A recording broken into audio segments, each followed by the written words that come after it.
PM Modi 14 से 16 जून को Slovakia की यात्रा पर रहे, जो उस यूरोपीय यात्रा का हिस्सा है जिसमें फ्रांस के एवियन में होने वाला G7 शिखर सम्मेलन भी शामिल है। अब इस दौरान पीएम मोदी को स्लोवाकिया का सर्वोच्च राजकीय सम्मान the order of the white double cross first class से सम्मानित किया गया। अब ये सम्मान सिर्फ एक सम्मान नहीं होता है, बल्कि इस तरह का जो राजकीय सम्मान होता है वो दो देशों के संबंधों की व्याख्या भी करता है। तो आइए जानते हैं स्लोवाकिया के संदर्भ में कुछ तथ्यों के साथ इस सम्मान के क्या मायने हैं, दोनों देशों के संबंधों को कैसे ये बयां करता है, सभी बातों को समझेंगे। शुरुआत करते हैं वीडियो की पीएम मोदी को स्लोवाकिया का सर्वोच्च सम्मान, और आपको बता दें कि इसी के साथ ये उनको मिलने वाला इस तरह का अंतर्राष्ट्रीय 33वां सम्मान है। ठीक, आगे बढ़ेंगे, विस्तार से बात करेंगे, लेकिन उससे पहले आपके लिए सूचना है कि अगर आप तैयारी कर रहे हैं यूपी पीसीएस प्रीलिम्स की, तो इस प्रीलिम्स में तैयारी आपकी कभी भी बाधित हो रही हो, आपको किसी भी मार्गदर्शन की जरूरत हो, तो हमारे इस कोर्स के माध्यम से आप पा सकते हैं सफलता। UPPCS prelims live online course है।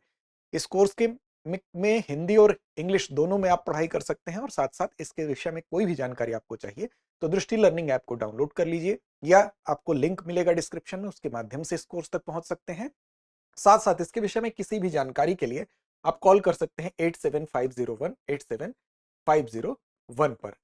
चलिए अब आगे बढ़ते हैं और बात करते हैं खबर की। तो खबर यही है कि स्लोवाकिया के जो राष्ट्रपति हैं, जिनका नाम है पीटर पेलेग्रिनी, इन्होंने पीएम मोदी को इस सम्मान से सम्मानित किया है। सम्मान का नाम क्या है? तो the order of the white double cross first class इसका नाम है। तो order of the white double cross first class वहां का सर्वोच्च राजकीय सम्मान माना जाता है। इससे सम्मानित हुए हैं पीएम मोदी। अब ये दोनों देशों के संबंधों को बयां करता है। स्लोवाकिया के राष्ट्रपति पीटर पेलेग्रिनी का नाम भी आप याद रखेंगे, और ये बयां करता है द्विपक्षीय संबंधों की और मित्रता के बारे में कि दोनों देशों के संबंध कैसे हैं। पीएम भारत के नागरिकों को इस सम्मान को समर्पित करते हैं। पीएम का ये कहना है कि हम अपने समस्त देशवासियों को इस सम्मान को समर्पित करते हैं। तो ये तो बात हो गई। अब ये बात करते हैं कि इस खबर में क्या क्या हमें ध्यान रखना है, किन किन बातों से सवाल बन सकते हैं। देखिए, एक तो ये जाने कि क्यों खास है ये स्लोवाकिया की यात्रा। स्लोवाकिया की यात्रा एक तो इसलिए भी खास है कि जब 1993 में स्लोवाकिया स्वतंत्र हुआ था, 1993 में जब से स्वतंत्र हुआ है, स्वतंत्रता के बाद से स्लोवाकिया के किसी भी भारतीय प्रधानमंत्री की यह पहली यात्रा है, इसलिए भी यह खास है। अब इस यात्रा के दौरान अगर आप देखेंगे तो स्लोवाकिया की यात्रा के दौरान वहां के पीएम रॉबर्ट फिको से भी मुलाकात हुई, और साथ साथ वहां के राष्ट्रपति ने तो पुरस्कृत किया ही, इस सम्मान से सम्मानित किया ही। तो यहां पर सबसे खास बात क्या है? सबसे खास बात यह है कि स्लोवाकिया की उसकी स्वतंत्रता के बाद से भारतीय किसी भी प्रधानमंत्री की ये वहां पर पहली यात्रा है। अब देखिए, थोड़ा सा हमको जानना जरूरी है कि यहाँ पर स्लोवाकिया की पृष्ठभूमि, भौगोलिक स्थिति क्या है, साथ साथ कुछ अन्य तथ्यों को भारत और स्लोवाकिया के संदर्भ में भी देखेंगे। अब देखिए, सबसे पहले इसकी स्थिति देखिए। इसके उत्तर में क्या है? तो उत्तर में पोलैंड है, दक्षिण में आपको हंगरी दिख रहा है। इसके अलावा आप देखेंगे तो इसके पूर्वी हिस्से में आप देखेंगे यूक्रेन की स्थिति है। साथ साथ इसके दक्षिण पूर्वी हिस्से में अगर आप जाएंगे, क्षमा करिएगा, दक्षिण पश्चिमी हिस्से में आप जाएंगे तो ऑस्ट्रिया है, और साथ साथ पश्चिमी हिस्से में जाएंगे तो चेक रिपब्लिक यहां पर स्थित है। ठीक, तो ये अगर देखेंगे तो 5 देशों से, यानी कि आप कह सकते हैं पोलैंड से, उत्तर में पोलैंड है, दक्षिण में हंगरी है, पूर्व में यूक्रेन है, और साथ साथ दक्षिण पश्चिम में ऑस्ट्रिया है, और उसके बाद पश्चिम में चेक गणराज्य से घिरा हुआ है। यानी कि इसका नेचर क्या है? तो ये पूरी तरह से भू आबद्ध देश है, यानी कि लैंड लॉक्ड कंट्री है। 5 देशों से ये घिरा हुआ है, और ब्रातिस्लावा इसकी कैपिटल है। अब इसके उत्तर भाग में आप चले जाएंगे, यानी कि ऊपरी हिस्से में आप चले जाएंगे, साथ साथ इसके मध्य में आप देखेंगे तो इसका उत्तरी भाग और इसका मध्य भाग जो है, बेसिकली यहां पर क्या है, ये पर्वतीय हिस्सा है। और जब निचले हिस्से में आएंगे, दक्षिणी हिस्से में आएंगे, तो ये क्या है, ये बेसिकली निचले मैदान है। तो इस तरह दोनों आकृति यहां पर देखने को मिलती है। इसके प्रमुख पर्वतों की अगर बात करें तो ओरे, टाट्रा एक पर्वत है। इसके अलावा कारपेंथियन जो पर्वत है, ये यहाँ के कुछ प्रमुख पर्वत है। ठीक, अब देखिए, बात यहां पर है कि हालांकि कुछ नदियां भी आपको याद रखना चाहिए, जिसमें एक नदी का नाम बड़ा दिलचस्प है, उसका नाम है वाह। उसका नाम क्या है? वाह रिवर। तो इंटरेस्टिंग नाम भी है, ये याद भी रहेगा, याद करने की जरूरत भी नहीं है। वाह कमेंट करिए आप, वाह नदी कहां पर है? तो वाह नदी यहीं पर है। ठीक है, इसके अलावा डेन्यूब भी है, और साथ साथ मोरावा रिवर भी है। तो ये तो कुछ भौगोलिक विषय की बात हुई। अब बात करते हैं भारत के इससे संबंधों की, लेकिन उससे पहले एक बात और जानिए कि वर्ष 2004 में क्या हुआ था। ये तो इसकी पृष्ठभूमि आप देख लिए, समझ गए। यहां पर समझेंगे भारत और स्लोवाकिया के राजनीतिक और आर्थिक संबंधों के विषय में। देखिए, 2004 में यूरोपीय यूनियन का ये सदस्य बनता है 2004 में। फिर 2007 में शेंगेन क्षेत्र जो होता है, शेंगेन क्षेत्र जानते हैं आपकी, यूरोप में 1985 में एक शेंगेन समझौता हुआ था, जिसके तहत कि उसके शुरुआती जब यूरोपीय आर्थिक समुदाय था, उसके 5 देशों ने आपस में समझौता किया कि व्यापार के लिए वो एक दूसरे की सीमाओं को आपस में साझा किया जाएगा, यानी कि सीमाओं का बाउंडेशन नहीं होगा, जिसमें कि बेल्जियम था, फ्रांस था, जर्मनी था, लग्जमबर्ग था और नीदरलैंड था। बाद में इसकी संख्या बढ़ती गई, तो आपसी सहमति से साझा सीमाएं, यानी कि सीमाएं किसी तरह का बाउंडेशन या बाधा नहीं बनेंगी, इस समय उसमें देशों की संख्या धीरे धीरे बढ़ती गई। जहां तक मुझे याद है अभी 29 देश इसमें शेंगेन क्षेत्र में शामिल हैं। कमेंट करके बताइए अगर ये संख्या परिवर्तित है तो उसमें भी ये 2007 में शामिल हो गया था। इस तरह से 2009 में आप देखेंगे कि इसने यूरो, जो यूरोप की मुद्रा है, उसको अपना लिया था। और अगर भारत और स्लोवाकिया की बात करें तो 1 जनवरी 1993 को, आपको याद रखना है क्या तिथि क्या है, तो 1 जनवरी 1993 को भारत ने क्या किया था, इसको औपचारिक मान्यता भी दी थी।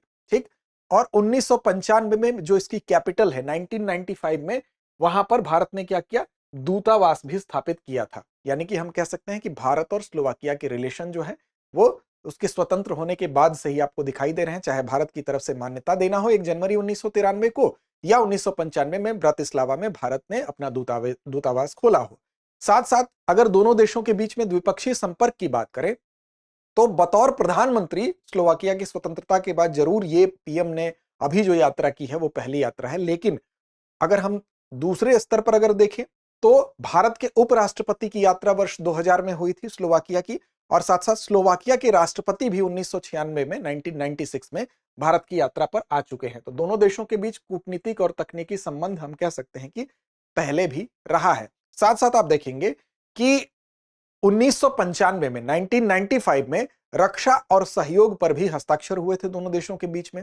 और उसका परिणाम एग्जाम्पल आप देखेंगे कि वर्ष 2017 में आप देखेंगे कि क्या हुआ था। वर्ष 2017 में पीएसएलवी जो है भारत का, उसके माध्यम से स्लोवाकिया के सैटेलाइट XK-क्यूब का प्रक्षेपण किया गया था। यानी कि दोनों देशों के बीच में रक्षा और अंतरिक्ष सहयोग का उदाहरण भी यह प्रस्तुत करता है, जब 2017 में ठीक पीएसएलवी के माध्यम से रूस के क्षमा करिएगा स्लोवाकिया के इस सैटेलाइट को SK-क्यूब को प्रक्षेपित किया गया था। ठीक, अब दोनों देशों के बीच में कुछ अन्य पक्षों पर भी ध्यान दें तो 2024 तक अगर दोनों देशों के बीच व्यापार की स्थिति आप देखें एक उदाहरण के तौर पर, तो 1.28 अरब यूरो का द्विपक्षीय व्यापार भी दिखाई देता है। साथ साथ अगर हम देखें तो भारत की तरफ से अगर आप देखेंगे भारत की तरफ से क्या क्या चीजें यहां पर निर्यात की जाती हैं, तो भारत इनको वाहनों का निर्यात करता है। साथ साथ भारत और क्या करता है, तो भारत वस्त्र और फार्मास्यूटिकल का निर्यात करता है। ठीक, तो वाहन, वस्त्र और फार्मास्यूटिकल्स का निर्यात किसके द्वारा किया जाता है, भारत के द्वारा किया जाता है। और साथ साथ कुछ मशीनरीज, ऑटो पार्ट्स का भारत आयात भी करता है। तो दोनों देशों के आर्थिक संबंध भी आप देख सकते हैं कि वो भी मजबूत है।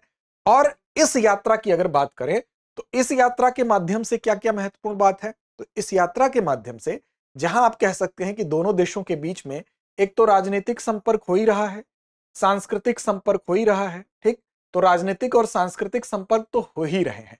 इसके अलावा अगर आप देखें तो कुछ ऐसे सेक्टर हैं जैसे खासकर ऑटोमोटिव का जो सेक्टर है इसमें, या आप कह सकते हैं ऑटोमोटिव के अलावा ग्रीन हाइड्रोजन, और साथ साथ ग्रीन हाइड्रोजन के अलावा आप कह सकते हैं कि जो डिजिटल वर्ल्ड है उसमें भारत के निवेशकों को आमंत्रित किया गया है। किसके द्वारा, स्लोवाकिया के द्वारा। तो चाहे ऑटोमोटिव सेक्टर हो, ग्रीन हाइड्रोजन हो या डिजिटल वर्ल्ड हो, इसमें भी हम कह सकते हैं कि इन क्षेत्रों में भारतीय निवेशकों का आमंत्रण दोनों देशों के, इससे क्या होगा, दोनों देशों का संयुक्त उद्यम स्थापित होगा। MSME में हम कह सकते हैं साझेदारी देखने को मिलेगी, और व्यापार का अगर एक शब्द में कहें तो विस्तार देखने को मिलेगा। तो दोनों देशों के प्रारंभिक संबंध, जब से भारत के द्वारा इसको मान्यता दी गई 1 जनवरी 1993 से लेकर मौजूदा समय में, वो चाहे सांस्कृतिक हो, चाहे राजनीतिक हो, चाहे आपके सुरक्षा के क्षेत्र में, रक्षा के क्षेत्र में हो, अंतरिक्ष के क्षेत्र में हो, हर क्षेत्र में सहयोग दिखाई देता है। ऐसी दशा में वहां के द्वारा सर्वोच्च राजकीय सम्मान का मिलना इस नींव को और ज्यादा आगे प्रशस्त करता हुआ दिखाई देता है। और आप ध्यान में रखिएगा कि स्लोवाकिया में लगभग 7700 से ज्यादा ही लोग, भारतीय लोग वहां पर रहते भी हैं। तो ये कुल मिला के इससे संबंधित अन्य महत्वपूर्ण तथ्य थे। अब चलिए एक अभ्यास प्रश्न की तरफ चलते हैं। भारत ने स्लोवाकिया की राजधानी ब्रातिस्लावा में अपना दूतावास कब स्थापित किया? इसका जवाब आपको देना है कमेंट बॉक्स में। विकल्प आपके सामने हैं 1993, 94, 95 या 96। चैनल को सब्सक्राइब नहीं किया तो कर लीजिए, साथ साथ दृष्टि लर्निंग ऐप को डाउनलोड कर लीजिए। किसी भी जानकारी के लिए आप दृष्टि लर्निंग ऐप पर टाइप करेंगे, जिस भी कोर्स के बारे में आप जानना चाहते हैं तो जान सकते हैं। फिर भी मन में अगर कोई सवाल होता है तो आप कॉल करिए 8750187501 पर। तो लड़ते रहिए, अपने लक्ष्य की ओर बढ़ते रहिए। अब एग्जाम की तैयारी को और बेहतर करने के लिए हमारे चैनल को लाइक, शेयर और सब्सक्राइब करना ना भूलें।